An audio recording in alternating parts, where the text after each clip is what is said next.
here is the anchor symbol, and here is the cross symbol. It's a combination of a cross and an anchor. The anchor is found in Hebrews 6:19. This hope we have as an anchor for the soul, steadfast and secure. I'm standing outside of the most likely spot where Jesus was buried. This is the garden tomb. That's the doorway into the garden tomb. Think about this, if you will, if you're a Christian. This is where Jesus Christ was buried. This is Joseph of Arimathea's. This is hewn out. This is a rich tomb, not like all the other spots where we've seen people be buried. We've been walking around, we've seen the old city, and there's just, burial place after burial place, but they're all in the ground. This one is in the wall. This is a place where no man has ever been laid. This is where our Messiah, our Lord, Jesus, was buried. Come on inside.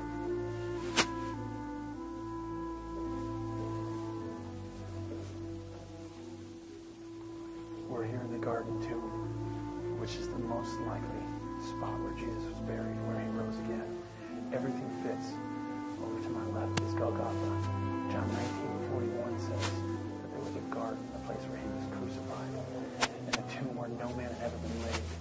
It fits. Everything fits perfectly. Joseph of Arimathea got the body, he went to Pilate and asked for the body. This is where it would have been. This is a lot richer than just burying you in the ground. Jesus was supposed to be buried with the criminals that were crucified with him, but yet he was buried here in the tomb where no one had ever been laid.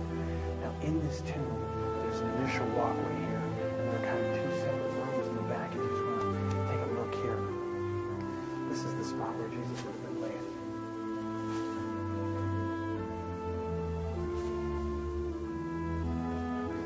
It fits in the biblical description because in John 20, it says that when the women came, John and Peter ran to the tomb, and there was a doorway here, but it was never originally that high.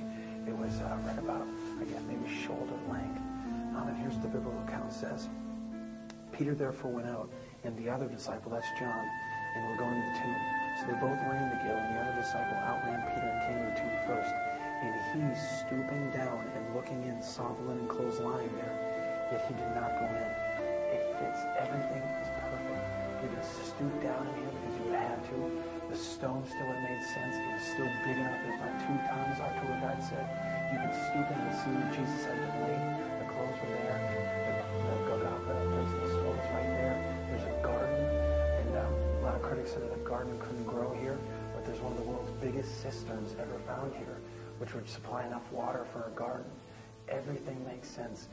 I am standing for our series in the footsteps of Jesus in the last place. This is it. This is where the resurrection happened. Paul said in 1 Corinthians chapter 15, if Christ be not raised, our faith is in vain. This is where they would laid him. This is where he has risen. And I think it's kind of fitting to start off showing you what the door says. But I'm going to pan over the door right here. And the door says right here, it said, he is not here, for he is risen.